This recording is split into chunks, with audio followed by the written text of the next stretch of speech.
Hello everyone, welcome to my channel. This is Lifestyle Gardener. I hope you're doing well today.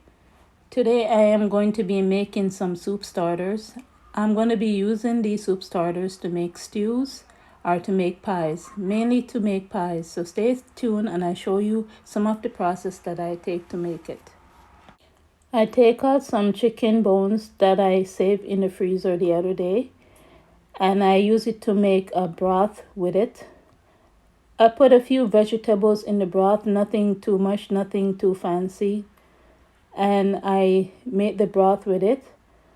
And a few of the vegetables, I take it out and I put it in this bottle here that I remove from the broth.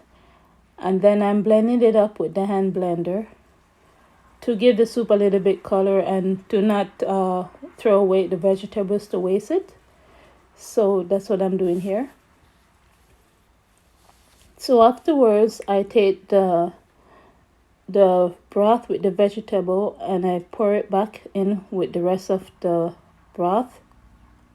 And then I stir it up. So this is a very good idea if you're going to be using this to make pies. So I'm showing you the bones that I deboned from the chicken meat. And I'm going to save this in the bones in the freezer for next time when I want to make soup like this or make broth. So I'm showing you the ingredients that I'm going to be putting in the broth. And that's the broth. I didn't put any extra vegetables or anything like that. It's up to you what vegetables you want to put or meat you want to put in your pie or in the broth or bone, what bone you want to use. So right now I'm just taking out some the meat. I'm taking out the meat and I'm putting it in the quart size bottles, making sure I press it down a little bit.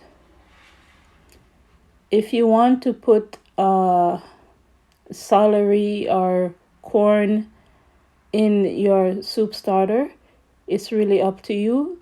But today I just chose to use chicken, peas, carrots and potatoes. I like that combination. Next time I might use maybe use a different ingredients or just do the same thing. It's really up to you. So now the advice that I have for you if you're gonna do this is to maybe not fill the bottles with as much broth that I put in the bottles, because when I was pressure canning it, unfortunately some of the broth came up because I overfilled it. But thank goodness I checked the bottles, they were sealed properly. So if you overfill it, there's a chance for the some of the broth to come out when it's pressure canning, and that can risk your bottles from not sealing properly. So this was my mistake. I put too much broth in it.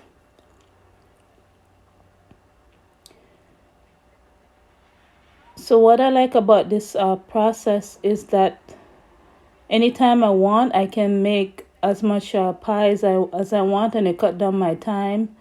And I can open up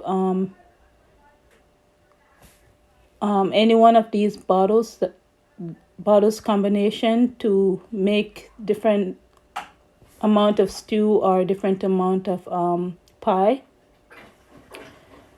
So I put about a tablespoon of salt in the bottles, and now I'm debubbling the bottles.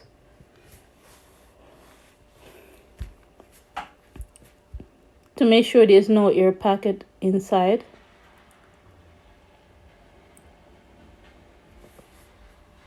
So I didn't put much seasoning in the bottles on purpose because I'm planning on when I open it up, I can put black pepper and more seasoning and spice in it to make it taste different every time I make this.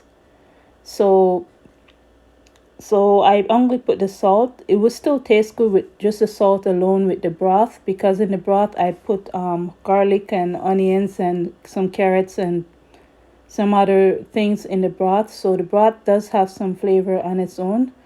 So I make sure I wipe down the bottles with vinegar, the rim of the bottles with vinegar. Then I put the lid on it and I put the rim on it. And now I'm just showing you I'm showing you one of the bottles. Two of the bottles I actually just use leftover vegetables with the peas and the onions with extra broth.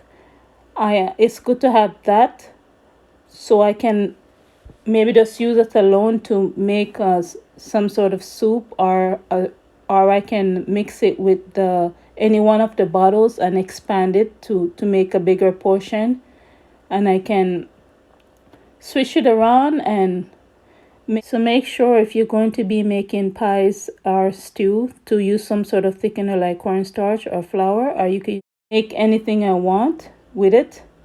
So one of the bottles I didn't put meat in it at all, and since I had leftover chicken bone broth, I decided to can up some lima bean. I put about 1 cup of lima bean in, I believe this is half a quart.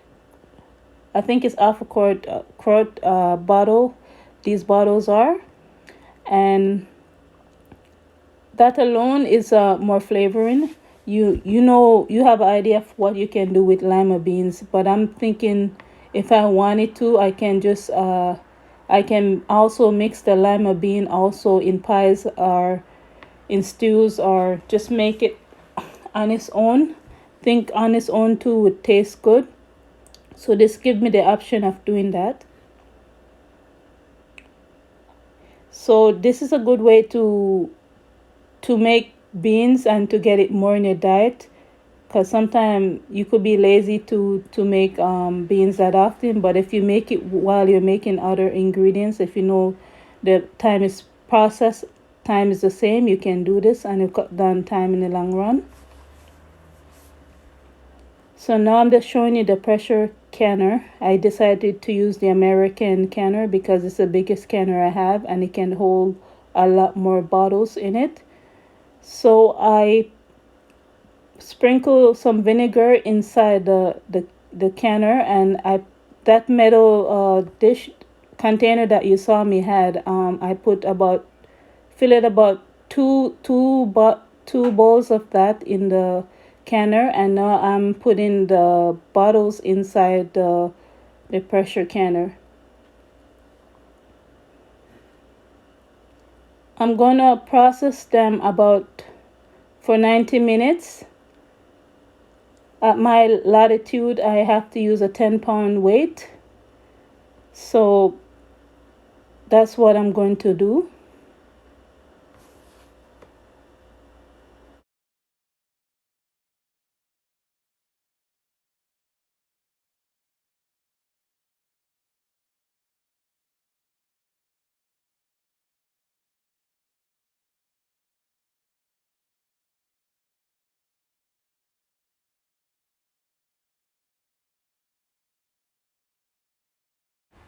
I forgot to face the canner at the front where the sticker is, because that's where the arrow is on the canner telling me where to put the lid, how to line up the lid. So I'm showing you the arrow on the lid and on the canner where it is located at.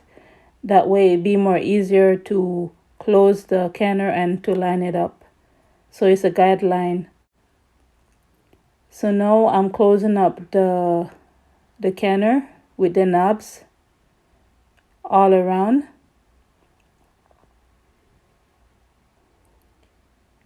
So I'm just showing you the steam that's starting to come out from the canner. So I let it ventilate for 10 minutes. When it came to a steady steam of 10 minutes, and then after that I put the weight on top of it, and this is what they look like after I process them for 90 minutes.